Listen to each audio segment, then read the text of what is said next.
Vamos provar esse teorema, que a demonstração é bem mais fácil do que essas. E é super construtiva, assim, ela te ajuda a entender muita coisa. E aí a gente faz alguns exemplos.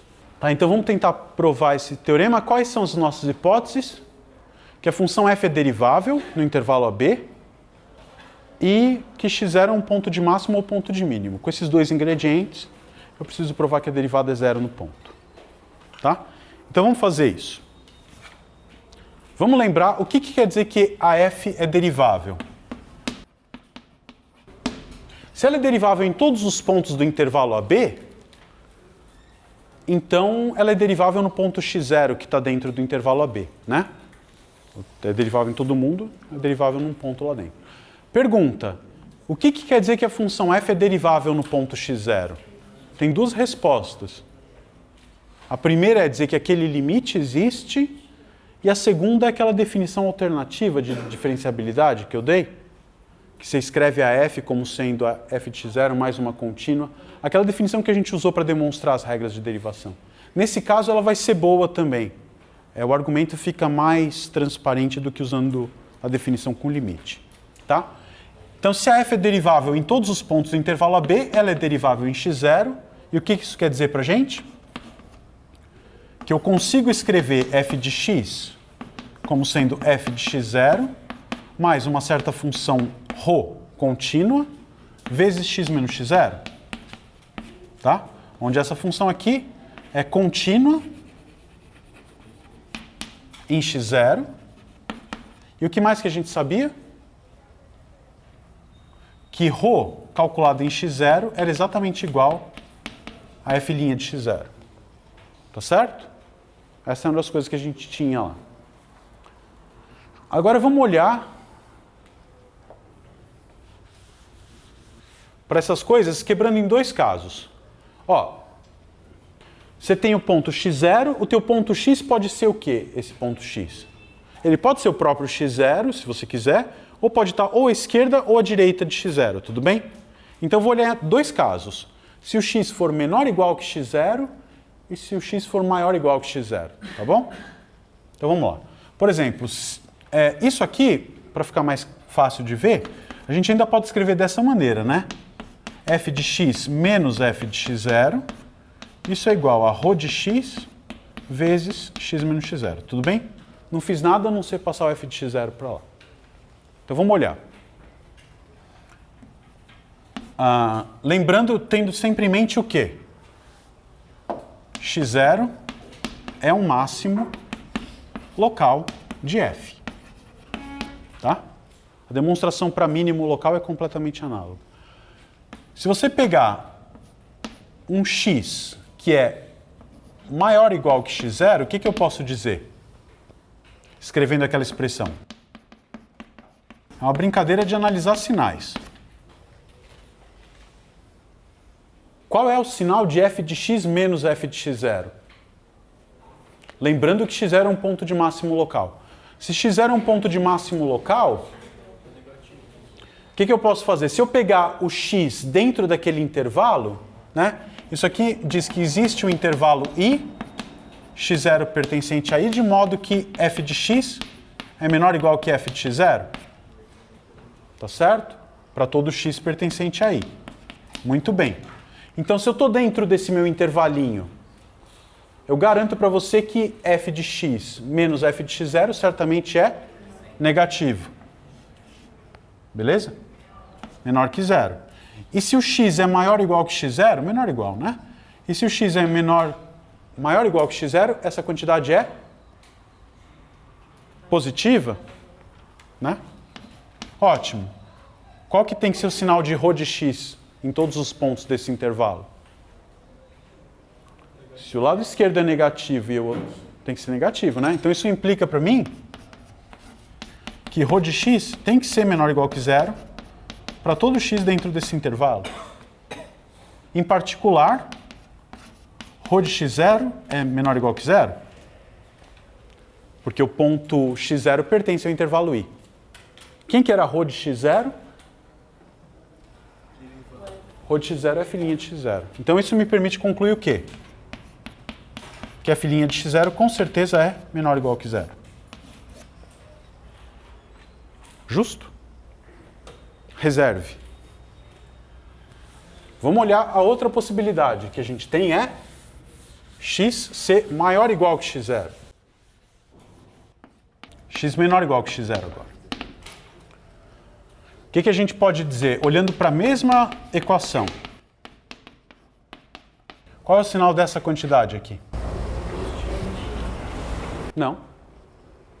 Se x0 é um ponto de máximo, essa quantidade sempre é menor ou igual que zero, né? Porque o f de x é maior do que todos esses caras. Isso aqui é menor ou igual que zero. Esse aqui com certeza é o quê? Menor ou igual que zero. E, portanto, esse aqui é maior ou igual que zero.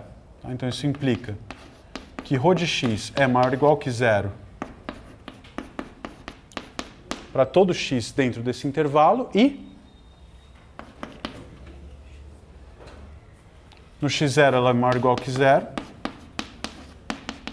o que implica que f' de x0 é maior ou igual que zero. Bom, se no ponto x0 ela tem que ser maior ou igual que zero e menor ou igual que zero, qual é a única chance? Tem que ser igual a zero.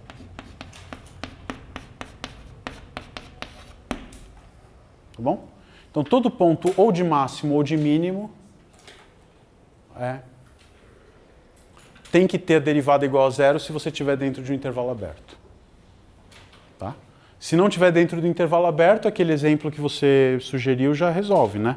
Pega a função identidade no intervalo fechado 0, 1.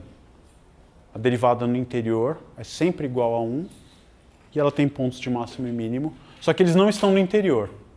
Tá? Estão sempre nos extremos do intervalo. Isso é uma coisa, quer dizer, se você tem uma função que nunca vale zero dentro do intervalo aberto, pontos de máximo e mínimo, se você tiver no intervalo fechado, você tem certeza que eles existem.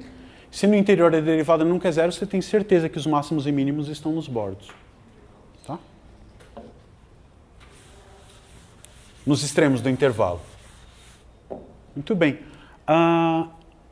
Vamos ver um exemplo de como que a gente junta tudo isso.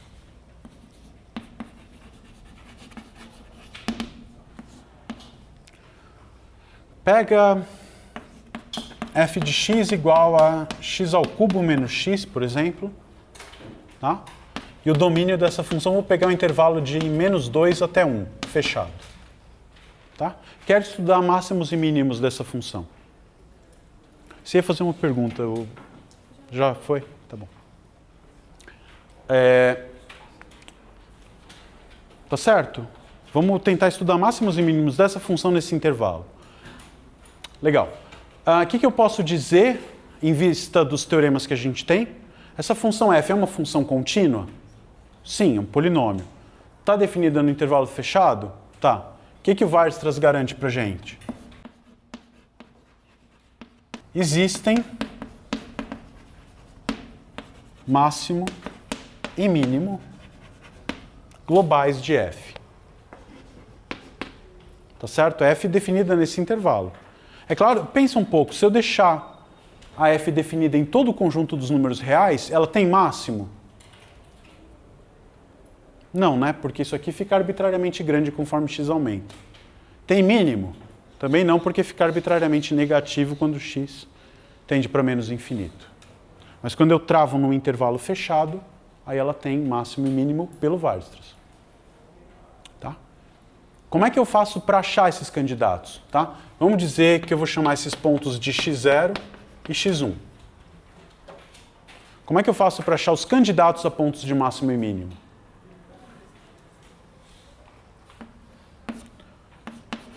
No intervalo aberto, aberto, se você tiver um ponto de máximo, qual é a condição que tem que ser satisfeita? A derivada tem que ser zero. Pergunta? Não? Tá, quando a gente diz um ponto de máximo ou um ponto de mínimo, quer dizer, um ponto onde a derivada é zero, a gente fala que é um ponto crítico da função, tudo bem? Quais são os pontos críticos de uma função? Os pontos onde a derivada vale zero. Tá? Então, se x0 é máximo ou mínimo, isso implica para mim que f' de x0 é igual a 0. Quem me conta isso? Fermat. Joia? Ok. Então, para descobrir os possíveis candidatos a pontos de máximo e mínimo no interior, o que eu faço? Vejo os pontos onde f' é igual a 0. Tá? O que quer dizer f' de x0 igual a 0? Quanto é a derivada da f? 3x ao quadrado menos 1 no ponto x0, isso vai me dar 3x0 ao quadrado menos 1 igual a 0. Portanto, quem são os possíveis candidatos? Mais ou menos 1 sobre raiz de 3, tá certo?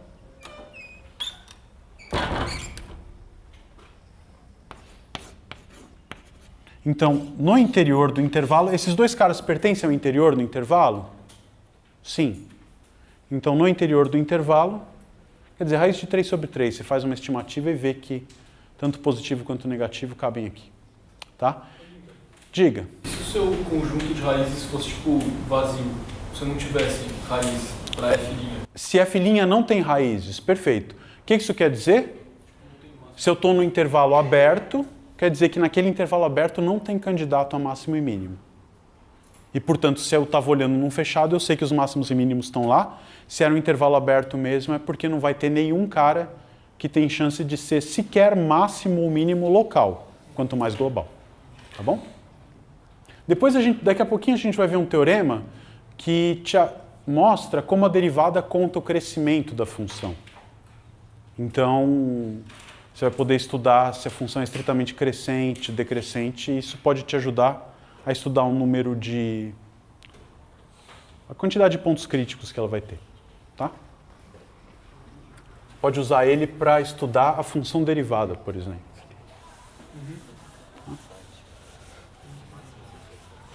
Então, por enquanto, quem são os nossos candidatos a... Como é que a gente usa essas duas informações para estudar o problema? Quem são os candidatos a pontos de máximo e mínimo? Quantos a gente tem para escolher? A gente tem esses dois no interior e mais os dois da borda. Então, o que eu tenho que fazer? Calcular a função em cada um deles. Tá? Então, quanto que vale f de menos 1? 1. F de menos 2. F de 1 sobre raiz de 3. F de menos 1 sobre raiz de 3. Tá? Tem que calcular o valor da função em cada um deles e ver qual é o maior e qual é o menor. Por exemplo, quanto que vale f de 1? 0. F de menos 2 vai dar menos 8 mais 2 dá menos 6. Né? 1 sobre raiz de 3 vai dar quanto? 1 sobre raiz cúbica de 3 menos... dá um número, né? 1 sobre raiz quadrada de 27 menos 1 sobre raiz de 3. Qual que é o sinal desse número? Positivo? Não. Qual desses dois é maior? Negativo. Né? E esse aqui vai ser no menos 1 sobre raiz de 3. Você vai ter menos 1 sobre raiz de 27 mais 1 sobre raiz de 3. Esse número com certeza é positivo. Tá? Então, qual deles é o menor de todos e qual deles é o maior de todos? Acho que, fazendo uma inspeção, você vê que esse cara aqui é menor do que todos os outros e o maior de todos eles é esse aqui, que é positivo. Tá? Então, o que a gente conclui? Que x0 igual a menos 1 sobre raiz de 3 é máximo, ponto de máximo, na verdade, e x1 igual a menos 2 é o ponto de mínimo global. Você pode afirmar que f de 1, f de menos 2, tipo, esses caras são máximos ou mínimos locais? Não necessariamente. Isso é uma coisa que é muito importante. A gente perdeu o enunciado do teorema, mas eu vou retomar isso. Deixa eu só concluir aqui. Como é que é o gráfico dessa função? É uma cúbica, né? E é uma cúbica propositalmente escolhida de modo que você sabe achar quais são as raízes dela. Quais são as raízes dessa função, desse polinômio? Menos 1, 1 e 0, tá bom? Põe o x em evidência. Você vai ter uma função cúbica que é menos 1, 0 e 1 são as raízes. A gente ainda não vai Daqui a pouquinho vamos ter muita ferramenta para fazer isso bem direitinho, tá? Mas é uma coisa mais ou menos assim. Tá? O esboço de gráficos vai depender fortemente do teorema que vai vir logo em seguida. Então, o que a gente tem? Eu estou olhando a função. Aqui é o ponto 1, o menos 2, vamos dizer, está aqui para trás. Tá? Então, nesse ponto aqui, a função vale menos 9, desculpa, a escala não coube. Nesse ponto, é o menos 1 sobre raiz de 3. Né? E aqui é o 1. Então, veja, nesse trecho do gráfico, eu posso apagar esse pedaço que está fora do meu domínio. Né? Nesse trecho, o maior valor é obtido no menos 1 sobre raiz de 3, o menor valor é no ponto menos 2, e o extremo do intervalo é um valor intermediário que não é nem máximo nem mínimo, tanto quanto esse. E é natural você pensar que essa condição da derivada ser zero seja razoável, né? Porque a derivada ser zero quer dizer o quê? Que a reta tangente nesses pontos é horizontal. Agora, pergunta. É verdade que todo ponto que a reta tangente é horizontal, isso tem a ver com o que você falou, se a reta tangente é horizontal num ponto, é verdade que esse ponto é um ponto de máximo ou de mínimo? Não necessariamente, né? Porque ela pode ter essa tangência e a função de repente decidir a ser crescente aqui. Então isso é vamos dizer, uma situação que mostra que a recíproca do teorema de Fermat é falsa. O teorema de Fermat diz o quê? Se o ponto é ponto de máximo no intervalo aberto, a derivada é zero. Se a derivada é zero, nada, né? Então, vou escrever com letras bem grandes aqui, né? F' de x0 igual a zero não implica que x0 é máximo ou mínimo local sequer, tá? Qual que é o exemplo que a gente tem para isso? Pega a função f de x igual a x ao cubo mesmo, tá bom? Quanto que vale a derivada da função desse ponto, dessa função no zero? Derivada de x ao cubo é 3x ao quadrado, no zero vale zero, tá?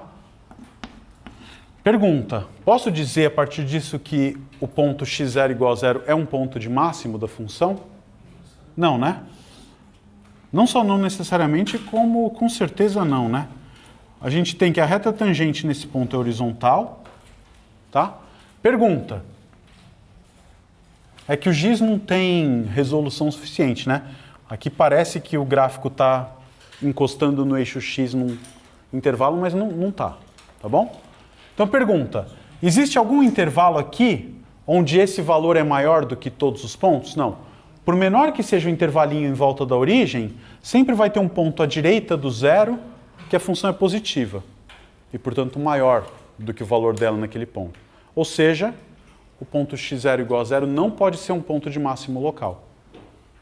Do mesmo jeito, ele é um ponto de mínimo local? Também não, porque por menor que seja o intervalo, à esquerda do zero vai ter sempre pontos onde a função é estritamente negativa.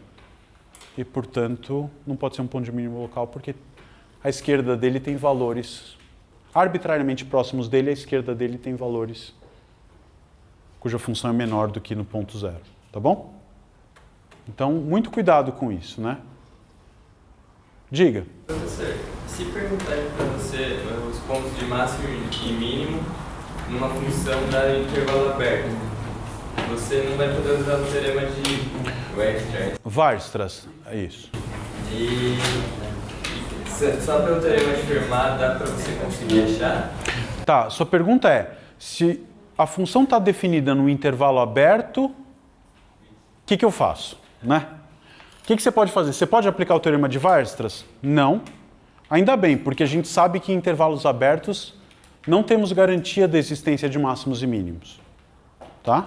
Então, o Weierstrass saiu da jogada. Como eu estou no intervalo aberto, os possíveis candidatos a máximo e mínimo, a primeira derivada tem que ser zero. Tá? Então, o que eu vou ter que fazer? Se a função está definida no intervalo aberto, eu vou derivar e ver onde essa derivada vale zero. Tenho garantia de que esse ponto é um ponto de máximo ou mínimo? Não, está aqui. Pega a função f de x igual a x ao cubo. Ela está definida nesse intervalo aberto que é a reta inteira. Só tem um ponto onde a derivada é zero, que é na origem, e esse ponto não é nem ponto de máximo nem de mínimo. Eu não tenho garantia da existência de máximos e mínimos em funções definidas em intervalos abertos. Mas, se eu tiver um ponto de máximo ou de mínimo da função ali, a derivada tem que ser zero. Diga. Professor, e o teorema de Fermat, ele aprende também quando o máximo ele é esse ponto, que é o do intervalo aberto. Tipo, por exemplo, se o ponto máximo fosse -2, né? Por exemplo, o teorema de Fermat ele conseguiria chegar nesse resultado? Desculpa, como é que era o ponto x0 igual a 2? Por exemplo, dizendo que você deu se o máximo fosse -2, por exemplo. Aqui no intervalo aberto, se o máximo... Bom, o mínimo é o ponto -2, né? Por que o Fermat não engloba ele? Existe algum intervalo aberto contendo o ponto -2 que está dentro da região considerada? Não, ele é o extremo. O Fermat não lida com os extremos do intervalo aberto, porque o que tem que acontecer? Se o x0 é um ponto dentro de um intervalo aberto, então quer dizer que eu consigo andar para a direita e para a esquerda em volta do x0. Esse cara aqui, eu não tenho esse direito, não tem ninguém à esquerda dele que ainda pertence ao domínio.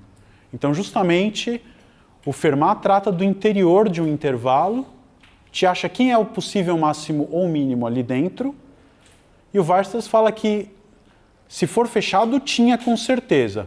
O Fermat te diz quem são os candidatos dentro, e depois você olha só mais 2 pontinhos, que são os extremos. Por isso que eu calculei a parte, ó, o valor da função no extremo direito, no extremo esquerdo, e depois avaliei a função nos candidatos que o Fermat me deu. Um dos candidatos que o Fermat me deu se revelou um máximo local, que na verdade é global porque ele é o maior. Ele era um máximo local, tá? E por que ele é o global? Porque todos os outros possíveis candidatos a máximo e mínimo têm valor menor do que ele. Esse e esse. Tá bom? Não. Tá claro a coisa? Bem? Enquanto ele estava fazendo a pergunta, eu estava pensando aqui, você tem que tomar algum cuidado, tá? Rho de x, eu escrevi aqui Rho de x maior que zero para todo x pertencente a i. Na verdade, é para todo x pertencente a i, x menor do que x0, tá? E no caso anterior também. Porque senão você ia ter que o Rho de x é maior ou igual que zero em todo o intervalo e menor ou igual que zero em todo o intervalo. Então a função Rho é igual a zero? Não. É só no ponto x0 que ela vale zero, tá? Então, reforça que isso aqui é x dentro de xi para x menor ou igual a x0. E lá no caso anterior, Rho de x era menor ou igual que zero para todo x no intervalo, para x maior ou igual que x0. Essa desigualdade só vale uma delas só direita e outra só esquerda do ponto x0. Tá bem?